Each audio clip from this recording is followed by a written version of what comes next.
프리모 레비는 아우슈비츠 수용소에서 인간이하의 취급을 받으면서 1년 동안 생존했던 그런 사람인데 유대인입니다.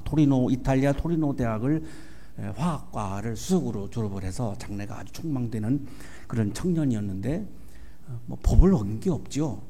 그냥 유대인이라고 하는 게 죄입니다. 그냥 유대인이라고 하는 게 죄입니다. 한양대학생이니까 죄인이야 라고 똑같은 겁니다. 그래서 유대인이라고 하는 이유만으로 수용소에 갇혀서 인간 이하의 취급을 받고 이름을 삭제당합니다. 프리모 레비라고 하는 이름은 없어졌습니다. 174517 이 프리모 레비의 새로운 이름인데 사람의 이름에 174517 이런 이름이 어디 있습니까? 없죠. 그러니까 사람의 이름이 아니죠. 프리모 레비를 174517이라고 부르는 것은 당신은 인간이 아니야 라고 하는 말과 똑같은 말입니다. 인간성을 다 상실당한 거죠. 인간성을 다 빼앗겨버린 거죠. 수용소에 새벽이 되면 사이렌이 울립니다. 이게 기상세열 사이렌입니다.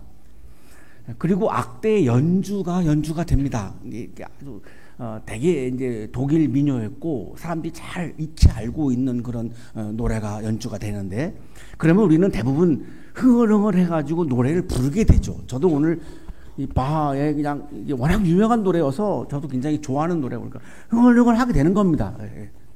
내가 익숙한 반주가 들려오니까 노래가 나오는 거죠. 그런데 수용소에 있는 사람들은 노래하지 않았습니다. 우리는 모두 이 음악을 끔찍하게 생각하기 때문에 각자 침대에서 서로를 쳐다본다. 서서히 우리를 죽여버리려는 그들의 결단을 예리하게 표현한다. 음악을 들으면 나도 모르게 노래가 나오는 게 아니라 우리를 죽이려고 하는 것이네 라고 하는 사인이 들리는 겁니다. 그러니 어떻게 노래가 나오겠습니까? 노래가 나올 수가 없죠.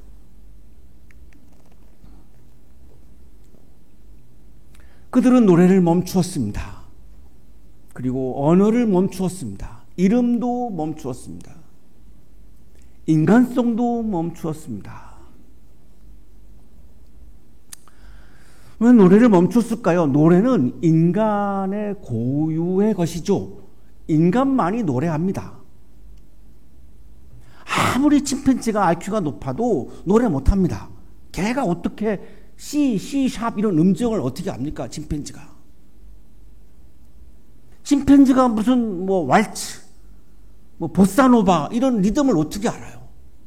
국거리, 중보리, 중중모리, 자진모리 이런 리듬을 어떻게 알아요? 모릅니다. 제가 작곡한 찬송가 노래가 지금 찬송가에 두 곡이 들어가 있습니다. 하나는 98장, 하나는 이제 203장. 지난번에 우리가 연주해 주셨는데 98장은 이해란 교수님이 연주해 주셨고 저는 조금도 영향력을 행사한 적이 없습니다. 연주하는 줄도 몰랐습니다. 표정을 보니까 자꾸 안 믿으시는데 정말로 저는 몰랐습니다. 98장은 중모리 장단입니다. 어떤 분이 저한테 중모리? 왜 스님 머리를 왜 얘기합니까?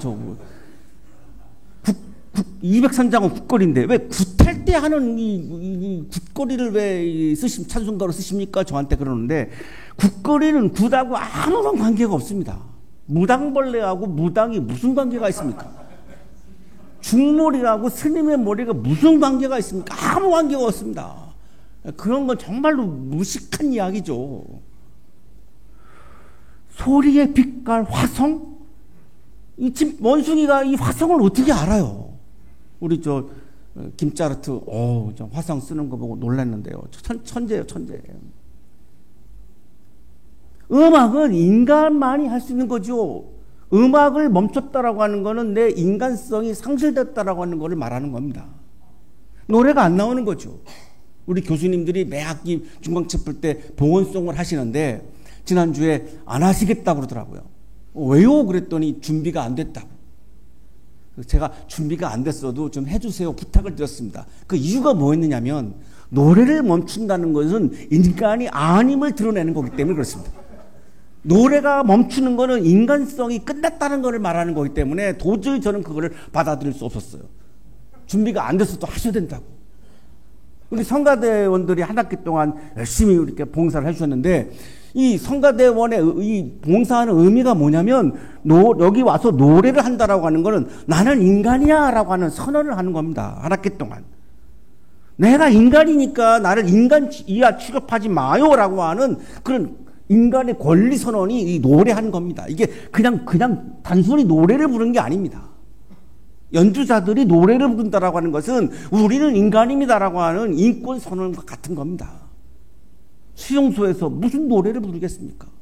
노래가 안 나오죠. 하고 싶어도 안 나오죠. 오늘 종강체프를 드리면서 오늘 우리의 질문은 지금 나를 절망하게 하는 것은 무엇입니까? 프리모 레비는 수용소에 갇혀 있는 것이 절망하게 했습니다. 그래서 노래가 멈췄습니다. 언어가 멈췄습니다. 희망이 멈췄습니다. 오늘 우리를 절망하게 하는 것은 무엇일까요? 나의 인간성을 삭제하는 것은 무엇일까요? 내가 절망의 자리에 처했을 때 내가 어떤 언어를 말해야 하는 건가요? 내가 절망의 자리에서 내가 어떤 노래를 불러야 하는 것일까요? 라고 하는 질문입니다. 왜? 우리에게는 절망이 여지없이 다가오기 때문이죠. 지금도 절망의 한복판에서 신음하는 분들이 지금 이 자리에 있을 겁니다. 예언자 에레미야도 절망의 순간을 맞이하고 있었습니다. 남유다 왕국이 끝나가고 있었습니다. 예루살렘 성이 바빌로니아에 의해서 무너지고 있었습니다. 이제 조금만 있으면 이스라엘은 완전히 역사에서 없어지게 됩니다. 왕조가 끊어집니다. 에레미야 본인은 지금 감옥에 갇혀 있습니다. 이스라엘이 망한다고 예언하니까 이 왕궁에서 에레미야를 불순하다고 감옥에 가두어 버렸습니다. 말을 삭제해 버린 거죠. 모든 것이 다 끝나가는 상황이었습니다. 이때 에레미야는 하나님의 음성을 듣습니다. 복된 약속을 이루어 줄 그날이 오고 있다. 전에는 이거를 읽을 때 와닿지 않았는데 이 절망의 한복판에서 이 말씀이 막 새롭게 들려옵니다. 복된 약속을 이루어질 그날이 오고 있다. 그러는 찰나에 마음 깊은 곳에서 막 희망이 샘솟아 오릅니다. 그래서 에레미야는 희망의 노래를 부르기 시작합니다. 멈추었던 노래가 다시 이어지기 시작합니다. 그 노래는 절망의 노래가 아니고 희망의 노래였습니다. 절망의 자리에서 예언자 에레미야가 했던 것은 희망의 노래를 불렀다는 겁니다. 고통의 가장 깊은 자리에서, 절망의 한복판에서 에레미야는 끝이 아닌 시작을, 침묵이 아닌 언어를, 절망이 아닌 희망을 노래하기 시작합니다. 이 희망은 무슨 희망일까요? 그냥 막연한 약관적인 희망? 아닙니다. 우리는 희망을 얘기하면 그거 그냥 낙관적으로 그냥 생각하는 거 아닙니까? 근거가 없는 거 아닙니까? 그냥 근거가 없는 그냥 꿈꾸는 거 아닙니까? 그림을 그냥 막연하게 그리는 거 아닙니까? 라고 항의할 수 있습니다. 그러나 에레미야가 불렀던 희망의 노래에는 근거가 있습니다. 그거는 하나님의 언약에 근거한 찬송입니다. 복된 약속이 이루어질 것이다라고 하는 하나님의 계약, 새로운 약속, 새로운 언약, 하나님의 말씀에 근거하고 있는 거지 막연한 낙관주의가 아닙니다. 이렇게 시작하죠. 나 주의 말이다. 보아라, 내가 이스라엘 가문과 유대 가문에 약속한 그 복된 약속을 이루어줄 그 날이 오고 있다. 이전에 하나님께서는 이스라엘 사람들과 계약을 맺었습니다. 첫 번째 맺은 계약이 모세 계약입니다. 모세 계약의 내용은 나는 이스라엘 하나님이고 이스라엘 너희들은 나의 백성이야. 난 너희들을 지켜줄 거야. 이거를 돌판에다가 새겼죠. 이게 십계명입니다. 그런데 이스라엘 사람들이 어떻게 했습니까? 그 계약을 파기시켰습니다. 더 이상 하나님을 우리의 하나님으로 여기지 않았습니다. 그래서 우상을 섬기죠. 유대인들이 깬 겁니다. 계약을 깬 겁니다. 그러니까 하나님이 다윗 때 와가지고 또 다윗 계약을 또 맺습니다. 다윗의 왕조를 내가 영원하게 해줄게. 근데 유대인들이 이 계약을 또 파기하죠. 두 번이나 계약을 파기한 겁니다. 자, 이제 세 번째 계약을 다시 주시는 겁니다. 이 세 번째 계약은 돌판에 새기는 계약이 아니라 유대인들의 마음판에 새기는 계약입니다. 이 계약의 내용이 뭐냐면 복된 약속을 이루어줄 그날이 오고 있다. 아니, 예루살렘 성은 지금 무너지고 있는데요? 아니야. 바벨로니아의 포로가 되어서 끌려가죠. 70년 만에 돌아옵니다. 70년 이후의 얘기를 지금 하나님은 하고 있는 겁니다. 복된 약속이 70년 이후에 이루어진다라고 하는 이 계약을, 약속을 유대인들의 마음판에 지금 새겨주고 있는 겁니다. 이루어진다라고 하는 이 표현은 그냥 단순한 미래 시제가 아닙니다. 예언자들이 자주 사용하는 종말론적인 언어인데, 종말론적인 언어라고 하는 말의 의미는 하나님이 개입한다라고 하는 말입니다. 이루어질 것이다라고 하는 이 표현 속에는 하나님이 개입하셔서 이 약속을 반드시 이 신실하신 하나님은 이루어 주신다라고 하는 의미가 담겨 있는 겁니다. 그러니까 에레미야가 꿈꾸고 있는 이 희망은 막연한 낙관주의가 아닙니다. 하나님의 이 약속, 계약, 언약에 근거하고 있는 희망, 하나님의 새로운 창조를 보면서 하고 있는 희망의 노래인 거죠. 그 시각이 오면 한 의로운 가지가 돋아난다. 여기서 의로운 가지는 메시아를 의미합니다. 메시아가 탄생한다는 거죠. 이 메시아는 뭘 할까요? 공평과 정의를 이 땅에 실현한다. 겨울이 되면 나무가 다 죽는 것 같죠. 봄이 되면 그 나무에서 새싹이 막 돋아오르죠. 자, 그런 것처럼 이스라엘이 지금 멸망한다. 에레미야 예언처럼 멸망한답니다. 안 한다는 게 아닙니다. 멸망합니다. 그러나 죽은 가지 위에 새로운 싹이 다시 돋아나듯이 이스라엘은 70년 후에 다시 예루살렘으로 돌아와서 새로운 꽃을 또 피우게 된다라고 하는 분명한 이 메시아적 비전을 지금 선포하고 있는 겁니다. 그런데 그 메시아는 어떻게 통치하느냐? 무력으로 하지 않습니다. 칼로 하지 않습니다. 이스라엘의 왕들은 칼로 백성들을 지배했습니다. 무력으로 백성들을 지배했습니다. 그거는 총칼로 국민을 지배하는 것은 정치가 아닙니다. 그건 야만입니다. 야만. 그게 어떻게 정치입니까? 하나님의 정치는, 하나님의 통치는, 하나님의 다스림은 총칼로 무력으로 우리를 억압하는 통치가 아닙니다. 정의와 공평과 사랑으로 우리를 다스리는 통치입니다. 새로운 도래하는 메시아의 통치를 지금 말하고 있죠. 공평과 정의와 사랑으로 우리를 다스린다라고. 이것이 바로 새로운 하나님의 나라라고. 그때가 오면, 그날이 오면 카이로스입니다. 하나님의 시간이 도래하면, 인간의 시간을 뛰어넘는, 인간의 시간은 내가 지금 절망하고 있죠. 내가 아무리 노력을 해도 이루어지는 게 없어요. 내가 아무리 공부를 해도 잘 안 돼요. 내가 아무리 노력을 해도 취업이 안 될 것 같아요. 내가 아무리 노력을 해도 인간관계가 어려워요. 연애가 어려워요. 부모님과 갈등이 심해요. 그게 인간의 시간이죠. 고통의 시간이죠. 절망의 시간이죠. 그러나 그때가 오면, 카이로스가 오면, 하나님의 시간이 돌아오면, 하나님이 개입하시는 시간이 돌아오면 유다는 구원을 받을 것이며, 주님은 우리의 구원이시다라고 하는 새로운 이름이 예루살렘에 주어진다라고 노래합니다. 주님은 우리의 구원이시다. 주님의 존재 자체가, 하나님의 존재 자체가 우리를 구원한다는 겁니다. 하나님의 존재 자체가 우리의 구원이라는 겁니다. 예루살렘이라고 하는 말은 원래 평화의 말이라고 하는 뜻인데, 이제 예루살렘이라고 하는 이 단어 속에는 새로운 이름이 부여된다는 건데, 이 새로운 이름이 뭐냐? 주님은 우리의 구원이시다. 주님의 존재 자체가, 주님의 임재 자체가 우리를 구원하신다라고 하는 것을, 이 희망을 노래합니다. 누가? 에레미야가. 어디에서? 감옥에서. 개인의 노래가 아닙니다. 이스라엘 공동체 전체를 꿰뚫고 들어오는 하나님이 개입하시는 이 메시아적인 비전을, 이 희망을, 근거 없는 낙관주의가 아니라 반드시 하나님의 말씀에 근거한, 하나님의 약속에 근거하고 있는 이 메시아적 비전을 에레미야가 감옥에서, 예루살렘이 끝나가고 있는, 예루살렘 성전이 무너지고 있는 그 찰나 직전에, 모든 것이 다 끝나버리는 그 시점에 에레미야는 지금 이렇게 희망의 노래를 부르고 있는 것입니다. 이거를 우리는 신앙이라고 부르는 겁니다. 한 학기 동안 우리가 채플의 자리에 나왔던 이유는 이 희망의 노래를 부르기 위해서 나왔던 겁니다.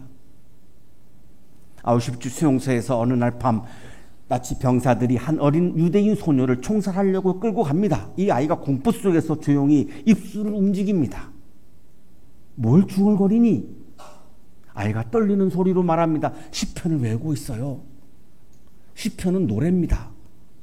시편 150편은 다 이게 찬송입니다. 노래입니다.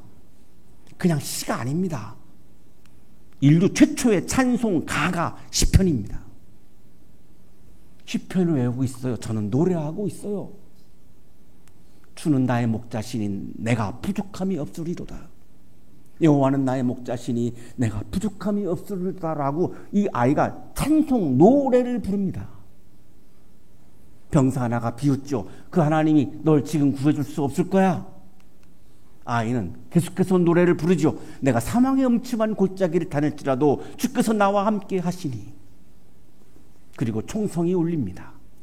그날 밤 그 자리에 있던 증언자들이 말합니다. 그날 우리는 절망보다 더 큰 힘을 느꼈다. 죽음조차 이기지 못한 어떤 노래가 공기 중에 떠돌았다. 소녀는 살아남지 못했습니다. 나치가 쓴 총탄에 숨이 끊어졌습니다. 그러나 희망은 살아있었습니다. 노래는 살아있었습니다. 나치 병사의 총탄은 노래는 죽이지 못했습니다. 희망은 죽이지 못했습니다. 이 소년은 노래를 부르며 우리에게 묻고 있는 겁니다. 당신은 절망 앞에서 어떤 노래를 부르고 있나요? 당신은 절망의 한복판에서 어떤 노래를 부르고 있나요? 독일 신학자 몰트만은 희망의 신학에서 이렇게 말합니다. 희망은 움직이는 역사적 현실의 가능성을 선취해 나가며 자신의 몸을 던져서 역사적 과정을 결정해 나간다. 이 번역이다 보니까 참 말이 어렵죠. 어렵지 않습니다. 몰트만이 얘기하려고 하는 것은 이겁니다. 희망은 낙관주의가 아니다. 역사적 현실의 가능성을 선취하는 것이다. 하나님의 가능성을. 하나님이 도래하는 카이로스의 시간을, 하나님의 시간을 내가 앞당겨서 지금 여기에서 내가 살아가는 것이다. 이런 말입니다. 쉬운 말입니다. 어려운 말이 아닙니다. 메시아이신 하나님이, 구원자이신 하나님이 우리를 위해서 예비하신 새로운 역사를, 새로운 가능성을 내가 신앙의 도구로 이거를 앞당겨 와서 지금 여기에서 내가 노래를 부르는 것이다. 그거를 내가 희망의 노래를 부르는 것이다. 그것이 희망이다. 막연한 낙관주의가 아니다. 희망은 막연한 긍정이 아닙니다. 우리를 무마시키려고, 우리를 마약 주사를 놓으려고 희망 얘기하는 게 아닙니다. 아직 오지 않은 미래를 믿음으로 앞당겨 사는 노래요, 힘이요, 용기가 희망입니다. 희망은 현재의 절망을 무시하지 않습니다. 우리가 지금 경험하고 있는 이 절망을 무시하지 않습니다. 이 절망의 현실을 직시합니다. 그 절망의 현실을 직시하면서 이 절망의 너머에서 일하고 계시는 하나님을 바라보면서, 이게 신앙의 영역이죠. 절망의 현실을 내가 직시하는 것은 나의 실존입니다. 이거를 무시하면 안 됩니다. 이걸 무시하면 안 됩니다. 신앙은 우리의 실존을 무시하는 것이 아닙니다. 이거를 직시하면서 그 절망의 한복판 너머에서 일하시는 하나님의 가능성을 바라보면서 이걸 앞당겨 와서 내가 믿음을 가지고 내가 노래하는 겁니다. 기도하는 겁니다. 행동하는 겁니다. 이것이 진정한 희망입니다. 에레미야 예언자가 불렀던 희망의 노래는 이런 희망입니다. 마약 주사를 놓는 그런 희망이 아닙니다. 막연한 희망이 아닙니다. 사랑하는 한양 가족 여러분, 우리도 다양한 형태의 포로 상태에 놓여 있습니다. 치열한 경쟁도 우리를 노예로 만들죠. 여러분, 너무나 힘든 일정들, 피곤함들, 미래를 준비하기 위해서 여러분이 노력하는 그 시간들 지쳐 있으시죠? 해도 안 될 때 다가오는 무력감, 이유는 알 수 없는데 자꾸 우울해지는 감정들, 이것들을 우리들이 수용소에 가두는 것처럼 우리를 자꾸 가두죠. 이런 것들이 우리의 노래를 멈추게 하고 언어를 멈추게 하고 희망을 멈추게 합니다. 우리의 신앙을 멈추게 합니다. 그러나 하나님께서는 그때 우리의 마음속에 새로운 노래를 주십니다. 절망이 깊어질수록 여러분 노래하십시오.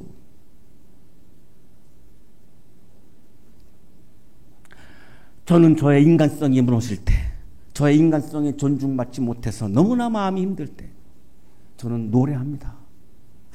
아무도 없는 곳에 가서 혼자 노래합니다.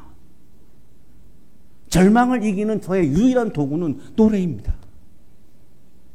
그러다가 곡을 씁니다. 그 곡을 쓰고 또 그 자리에서 또 부릅니다. 그것이 제가 65년 동안 저의 절망의 순간들을 이겨내는 그런 순간들이었습니다. 방학 동안에 안타깝게도 우리가 모여서 함께 희망의 노래를 부를 수가 없습니다. 저는 좀 조마조마합니다. 우리가 헤어지지만 계약하기 전까지 이제 우리가 공동체로 희망의 노래를 불렀지만 여러분 개인적으로 여전히 희망의 노래를 부르십시오. 언어가 멈추고 노래가 멈추면 나는 더 이상 인간이 아닙니다.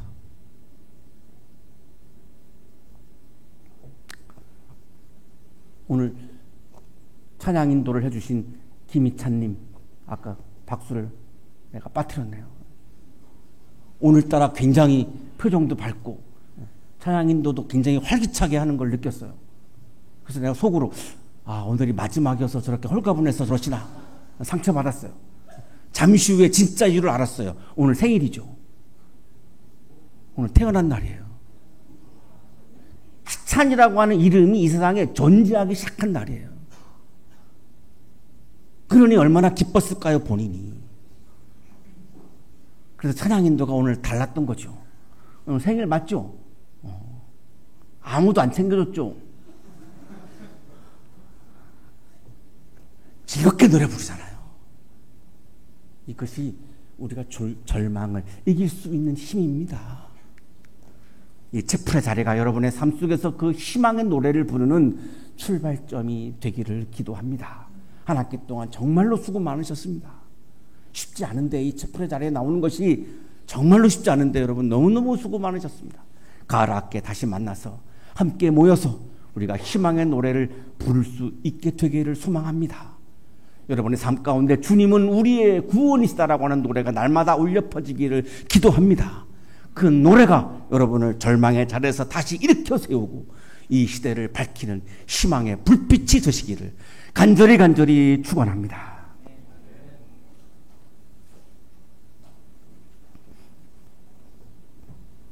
하나님 한 학기 동안 우리가 함께 모여서 함께 희망의 노래를 부르게 해주셔서 감사합니다. 방학 동안에 우리가 흩어지지만 영적으로 교통하며 우리가 여전히 희망의 노래를 부르게 하시고 가을 학기에 다시 모여 다시 또 힘차게 희망의 노래를 부르며 하나님의 임재를 경험하고 하나님의 역사를 경험하고 하나님의 개입을 경험하며 잃어버렸던 기쁨을 회복하고 그 기쁨을 이 세상에 환하게 비추는 멋진 한양인으로 살게 해 주옵소서. 예수 그리스도 이름으로 기도하옵나이다. 아멘.